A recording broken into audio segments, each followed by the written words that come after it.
Hello, namaste, vanakkam एनओ। Welcome to my YouTube channel Didi ki Pathshala. As you know, I am your teacher Khushi and आज हम पढ़ने जा रहे हैं क्लास 12 पॉलिटिकल साइंस का chapter 1 the end of bipolarity, यानी कि हिंदी में अगर हम बोले तो दो ध्रुवीयता का अंत। तो सबसे पहले हम चैप्टर के मीनिंग से शुरू करते हैं। द एंड ऑफ बाइपोलैरिटी, तो ये बाइपोलैरिटी क्या है, यानी कि बाइपोलर क्या है ये, ठीक है। दो ध्रुवीयता की जहां पर हम बात करें तो दो ध्रुव क्या है, और ये पूरा अगर हम देखें तो उसकी हिस्ट्री कहां से आती है कि दो ध्रुव बनने कहां से शुरू हुए, क्या रीजन था इसका। तो जैसे कि आपको पता है कि अभी तक हमारे दो वर्ल्ड वॉर्स हो चुके हैं, ठीक है। वर्ल्ड वॉर 1 जो क्या था 1914 से लेकर 1948 तक चलता है। उसके बाद हमारा वर्ल्ड वॉर 2 जो 1939 टू 45 तक चलता है, ठीक है। तो इन दोनों वर्ल्ड वॉर की वजह से कहीं ना कहीं ये दो हमारा जो विश्व है वो दो पार्ट्स में, दो ध्रुवों में बढ़ जाता है। तो ये जो दो ध्रुव हैं या जो वर्ल्ड जो है हमारा टू पार्ट्स में डिवाइड हुआ था, तो वो टू पार्ट्स कौन कौन से हैं। तो फर्स्ट है हमारा यूएसए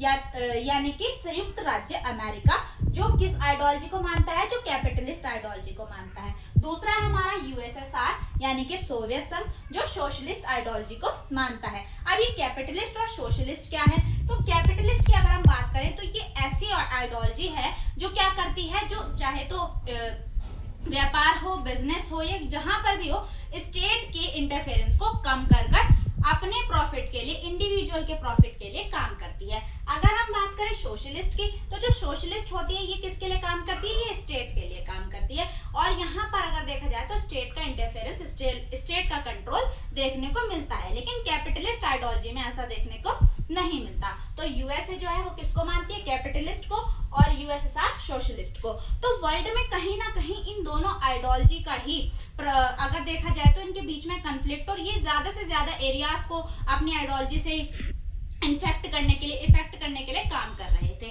तो अगर हम बात करें तो यहाँ पर ही जब हमारा फर्स्ट वर्ल्ड वॉर खत्म हो जाता है, सेकेंड वर्ल्ड वॉर खत्म हो गया, तो उसके बाद हमें क्या मतलब सब कुछ ठीक हो गया। आपको लगता है ऐसा कि सब कुछ ठीक हो सकता है, एक वॉर हुआ और उसके बाद सब कुछ पहले जैसा हो गया, तो ऐसा बिल्कुल भी नहीं था।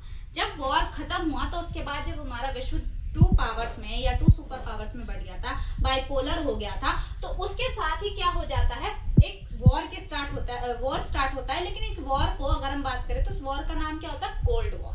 अब ये कोल्ड वॉर कैसा वॉर था, जिसमें डायरेक्ट युद्ध तो नहीं हो रहा, लेकिन फिर भी युद्ध जैसी स्थिति बनी हुई है। कहीं ना कहीं लोगों के दिमाग में या कंट्रीज के दिमाग में कहीं ना कहीं ये था कि भाई हमें एक सबसे आगे बढ़ना है, ठीक है। हमें वॉर नहीं करना, लेकिन अपनी आइडियोलॉजी को आगे बढ़ाना है, हमें आर्म रेस करनी है, सबसे आगे बढ़ना है। तो ये कहीं ना कहीं कोल्ड वॉर में देखने को मिलता है, और इसका टाइम पीरियड 1945 टू 1991 है। अब ये 1991 तक क्यों चला, उसका एक रीजन है, वो हम देखेंगे। तो सबसे पहले अगर हम बात करें यहाँ पर, तो हम बात करते हैं या इस चैप्टर में हम सोवियत सिस्टम के बारे में या सोवियत प्रणाली के बारे में बात करेंगे। हाँ जी, तो अगर हम बात करें सोवियत सिस्टम की, तो ये 15 यूनियन स्टेट से मिलकर बना था, और ये किसको मानता था, ये सोशलिज्म पर बेस्ड था। अब सोशलिज्म पर बेस्ड है, सोशलिस्ट है, तो यानी कि जो स्टेट है उसकी इकोनॉमी किसके, मतलब जो इकोनॉमी है वो किसके कंट्रोल में होगी, स्टेट के कंट्रोल में होगी। यानी कि जो भी पॉलिसीज बनाई जाएंगी वो किसके, सिटीजन्स के वेलफेयर के लिए बनाई जाएंगी। यहाँ पर पर्सनल प्रॉफिट के लिए कोई भी काम नहीं होगा। दूसरी बात अगर हम बात करें तो यहाँ पर क्या था, वन पार्टी सिस्टम था, यानी कि एक दलीय प्रणाली थी। और वो एक दलीय वन पार्टी कौन सी थी, तो वो थी कम्युनिस्ट पार्टी। जो कम्युनिस्ट पार्टी किसको मानती थी, सोशलिज्म को मानती थी, ठीक है। उसके बाद अगर हम बात करें तो क्योंकि वन पार्टी सिस्टम है तो ऑब्वियस ही बात है कि कोई अपोजिशन में पार्टी नहीं है, एक ही पार्टी है कम्युनिस्ट पार्टी, और लोगों के पास कोई ऑप्शन भी नहीं है। तो आप देखेंगे कि आगे जाके यही चीजें जो है वो सोवियत संघ के विघटन का, उसके डिसइंटीग्रेशन का रीजन बनती है, ठीक है। उसके बाद बात करें तो जो प्लानिंग थी वो पूरी तरीके से सेंट्रलाइज थी, यानी कि कहीं पर भी अगर उन्हें देखा जाए तो एक कोड बोला जाता है रशिया के, सोवियत संघ के लिए,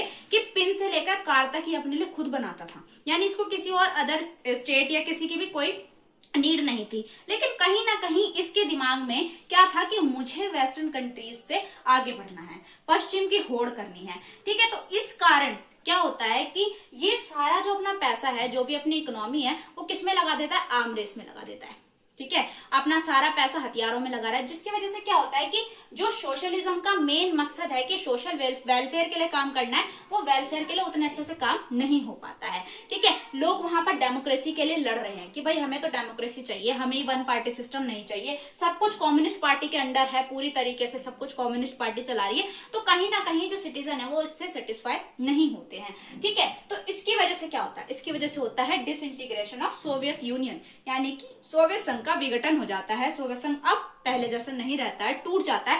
कब? 1991 में। ठीक है, तो अगर हम बात करें तो इसमें क्या होता है, जैसे ही सोवियत संघ का विघटन होता है यानी कि सोवियत संघ टूट जाता है, तो क्या होता है, dissolution of Soviet union and and of bipolarity. तो जब डिसइंटीग्रेशन हो गया, सोवियत संघ का विघटन हो गया, तो उसकी वजह से क्या होता है, जो बाइपोलर पूरा वर्ल्ड था, दो पोल्स थे, एक यूएसए एक यूएसएसआर, तो अगर देखा जाए तो एक पोल गिर गया विश्व का, सिर्फ एक ही पोल रह गया, कौन सा? यूएसए। ठीक है, यानी कि अब पूरे वर्ल्ड में क्या देखने को मिलेगा, सिर्फ कैपिटलिस्ट आइडियोलॉजी ही देखने को मिलेगी, है ना, पूंजीवाद का बोलबाला देखने को मिलेगा। ठीक है, तो जो सोशलिस्ट विचारधारा थी उसकी समाप्ति हो जाती है। तो कॉजेज क्या थे? यही कॉजेज थे। ठीक है, कारण क्या था कि इतना अच्छा खासा सब कुछ चल रहा है, लेकिन एकदम चलते चलते सब कुछ खत्म कैसे हो गया?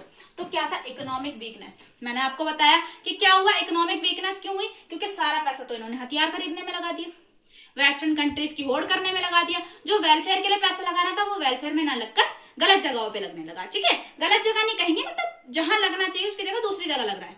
ठीक है, उसके बाद पॉलिटिकल इंस्टेबिलिटी। क्या हो रहा था कि सरकारें जो है काम जो उनको करना चाहिए वो नहीं कर रही थी, जिसकी वजह से जो जनता थी उनसे खुश नहीं थी, है ना, तो इसीलिए पॉलिटिकल इंस्टेबिलिटी देखने को मिलती है। ठीक है, rise of nationalism in republics. अब जब क्या होता है, जब ऐसा होता है कि जनता खुश नहीं होती तो उनके अंदर नेशनलिज्म की भावना जगती है, और नेशनलिज्म की भावना जब भी जगती है तो क्या होता है, तब रिवॉल्यूशन होता है, क्रांति आती है, और उस क्रांति से कुछ ना कुछ ऐसा होता है जिससे विश्व में बड़ा बदलाव देखने को मिलता है। जैसे आपको पता है फ्रेंच रेवोल्यूशन हुआ तो उसके बाद हमें इक्वालिटी, भाईचारा जैसी चीजें देखने को मिली, और कहीं ना कहीं देखा जाए तो संविधान की, कॉन्स्टिट्यूशन की नींव उन्होंने रख दी थी। तो जब भी ऐसा होता है, नेशनलिज्म की भावना उठती है। हमारे देश में देख लो, जब नेशनलिज्म आया तो नेशनलिज्म की भावना के साथ हम लोगों ने 200 साल के अंग्रेजी राज को खत्म कर दिया।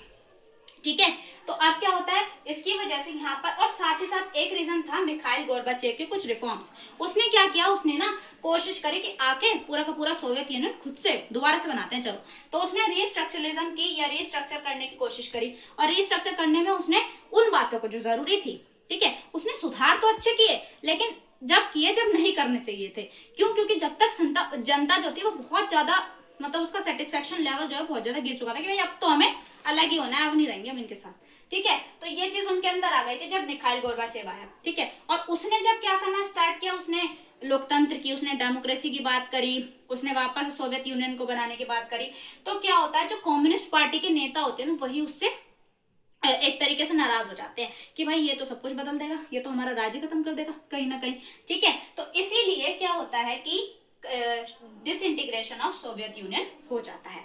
ठीक है, अब इस डिसइंटीग्रेशन के कॉन्सिक्वेंसेस क्या थे? ठीक है, विश्व पर इसके क्या प्रभाव पड़े? तो विश्व पर इसके प्रभाव पड़ते हैं कि एंड हो गया कोल्ड वॉर का। ठीक है, कोल्ड वॉर किसके बीच में चल रहा था? यूएसए और यूएसएसआर के बीच में चल रहा था। तो जब यूएसएसआर रहा ही नहीं अब, तो कोल्ड वॉर कैसा? ठीक है, अब तो बस एक ही आइडियोलॉजी है, कैपिटलिस्ट। यूएसए जो है वो अब क्या बन गया? सुपर पावर बन गया। ठीक है, सुपर पावर बन गया कौन? यूएसए। एंड हो गया कोल्ड वॉर का। ठीक है, सोशलिज्म का भी एंड हो गया कहीं ना कहीं। ठीक है, और क्या हुआ? फॉर्मेशन हुआ न्यू कंट्रीज का, क्योंकि अब ये 15 जो यूनियन स्टेट्स थी वो सब अलग अलग हो गई। ठीक है, तो उनमें जो अगर हम बात करें तो यहाँ पे 1991 में रशिया, यूक्रेन और बेलारूस मिलकर क्या करते हैं? अनाउंस करते हैं कि जो सोवियत संघ है अब वो एक साथ नहीं है और वो बढ़ चुका है। ठीक है, और जो भी अब सोवियत यूनियन की जितनी भी पावर थी या जो भी थी, उसके सक्सेसर की तरह किसको देखा गया? रशिया को देखा गया। और साथ ही आपको पता है कि सुरक्षा परिषद जो है, ठीक है, सिक्योरिटी काउंसिल में एक जो परमानेंट मेंबरशिप थी यूएसए के पास, यूएसएसआर के पास, वो भी अब किसके पास चली गई? रशिया के पास चली गई थी। ठीक है, तो ये जो है ये क्या है? एक तरीके से अभी हमने सोवियत यूनियन के बारे में जाना था। अब सोवियत यूनियन के बाद क्या हुआ कि अब यहाँ पर जब ये सोवियत यूनियन का डिसइंटीग्रेशन हो गया तो ये जो कंट्रीज, अब जो नई कंट्रीज इंडिपेंडेंट हुई, आजाद हुई हैं, उन्होंने भी क्या किया, उन्होंने भी डेमोक्रेसी को अपनाना सही समझा और कैपिटलिस्ट आइडियोलॉजी को अपनाना सही समझा।